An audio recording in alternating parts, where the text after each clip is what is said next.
What's up everybody, welcome back. It's good to be sitting back in front of the camera again. It is almost the first day of fall and we're getting back into the weekly dial-in. So end of summer is always a big transition time and things definitely kind of fall to the back burner here and there. For me, for sure, I have had a couple coffees that have come through that I haven't really gotten a chance to try out yet. So I've had a couple here sitting on my counter, and I thought this would be a great opportunity to talk about what you should do with coffees that have been kind of sitting around. You just haven't had time to get to them for one reason or another. They're still perfectly good, especially if you haven't opened them yet. Then you can get away with dialing in old coffees and still getting some pretty nice results. So today we're going to dial in this coffee from Verve, Santa Rosa, Costa Rica. This was roasted at the end of July, so we're dealing with something that's a little bit over a month, almost 2 months actually. And the tasting notes on the bag say cranberry, sugarcane, and vibrant. So generally with older coffee, it's gonna fade a little bit, but you'll still get a lot of those characteristics that are inherent in the coffee from when it was roasted freshly. The big thing to look out for is that if you open the bag, you smell it and you smell this sort of rancid oil smell, then you know that that coffee's toast. But if there's no sign of that, then you're okay and you will definitely be able to get some tasty coffee out of it.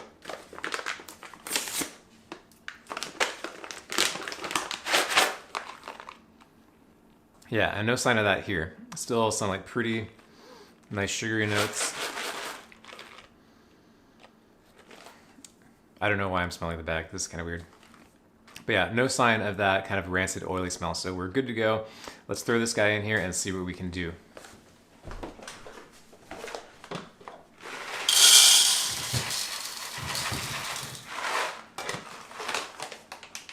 While I'm getting the shot camera set up, it's always a good idea to start with whatever recipe you're most familiar with. There's a couple different tricks we can use in the recipe itself to kind of compensate for the age of the coffee, but let's start where we feel most comfortable and we know that the coffee is going to taste good, and then go from there.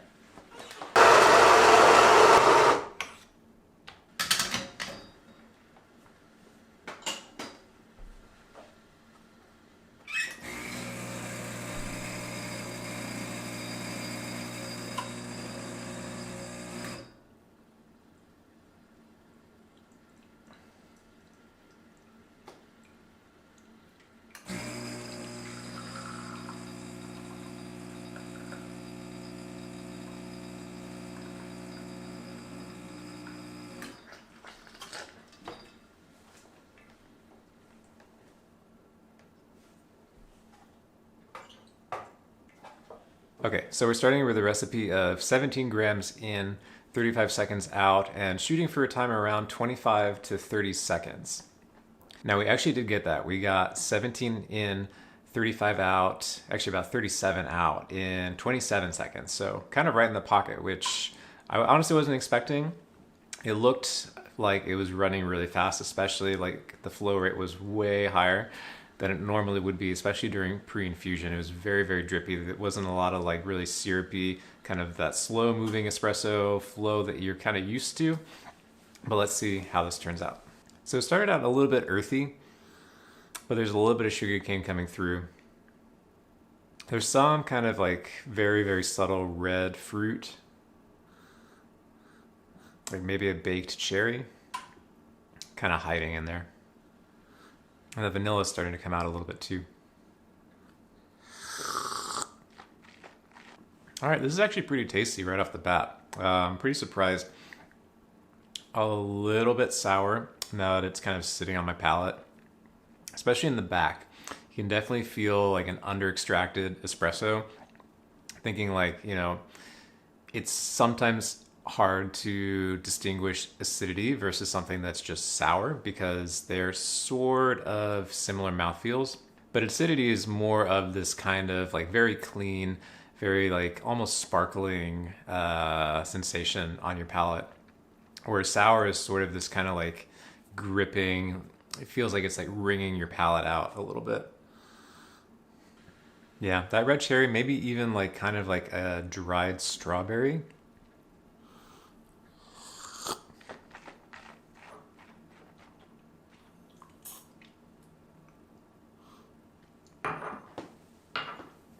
but I'd like to push it a little bit more. I'm gonna go a tad bit finer. I may decide to cut the pre-infusion short a little bit.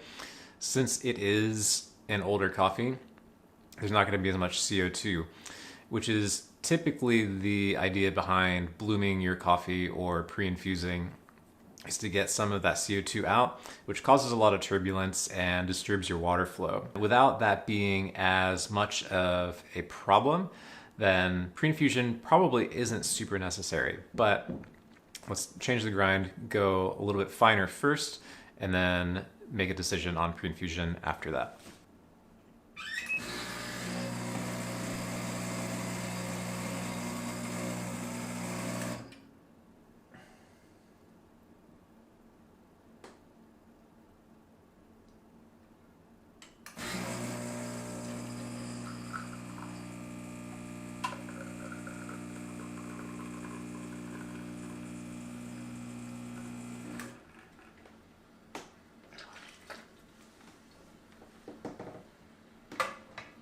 So strangely, that shot pulled a bit faster.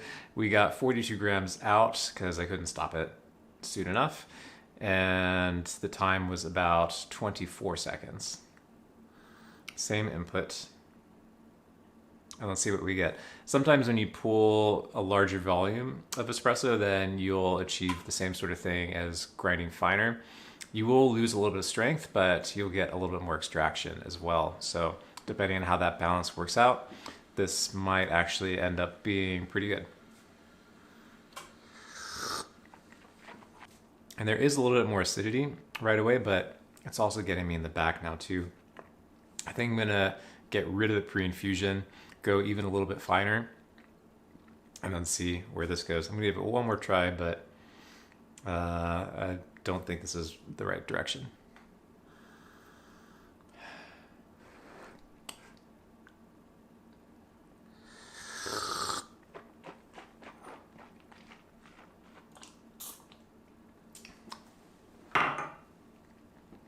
Nah, so I'll be right back and we'll pull another shot.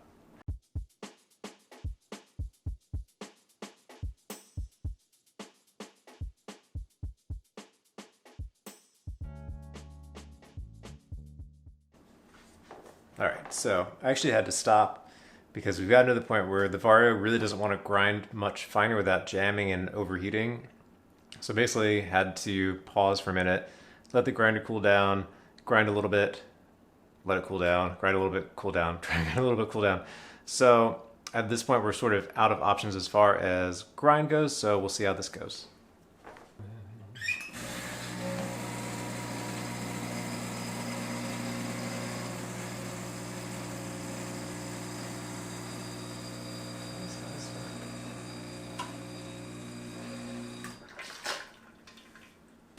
All right, well, this is clearly not the answer. That was about a 15-second shot.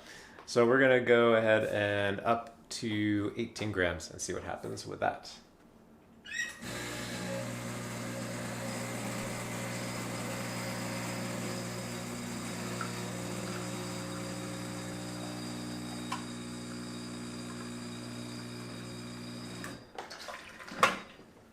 All right, I think something's wrong with my grinder. I'm gonna take it apart and run some grinds through it and see if that fixes the problem. I just went up to 18.5 grams on as fine as it would go. And it took about 15 seconds to pump out 35 grams worth of liquid. So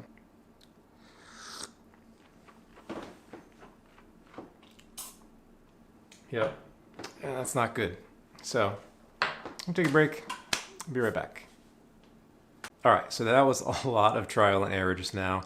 I took everything out of the grinder, ran some grinds through it, recalibrated it, backed it up a little bit, fined it up a little bit more, and finally got to a point where it was spitting out 17.5 grams in and 35 grams out in about 20 seconds. I'm not sure what's going on with the grinder, but I wanted to talk about this shot because it actually is tasting pretty good. There's a little bit more acidity, way more like a strawberry with like a little bit of citric acid on it.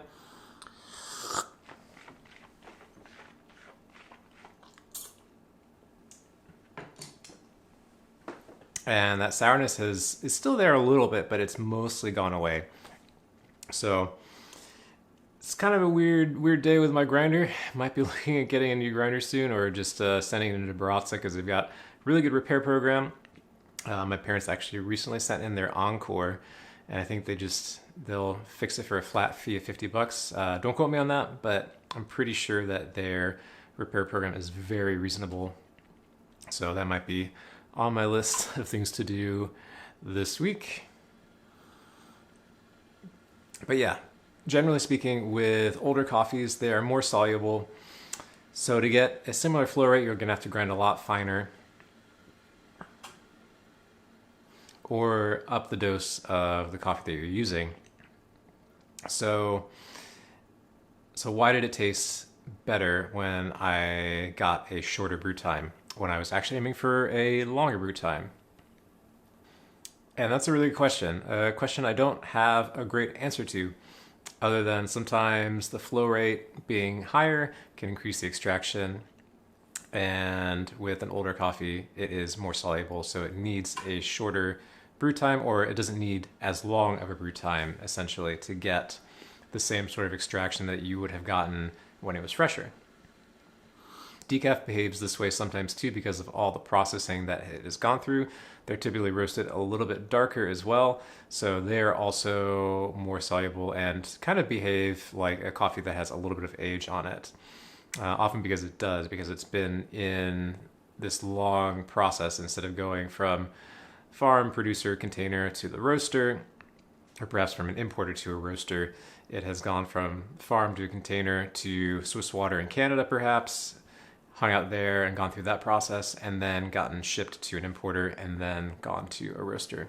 So that is one of the reasons why decaf behaves that way.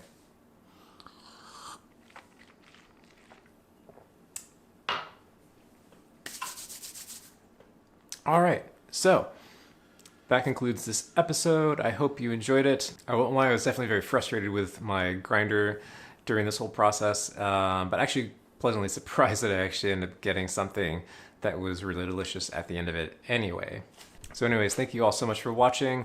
If you feel so inclined, please hit the like button and subscribe if you haven't done so already. And I will see you in the next one. Peace.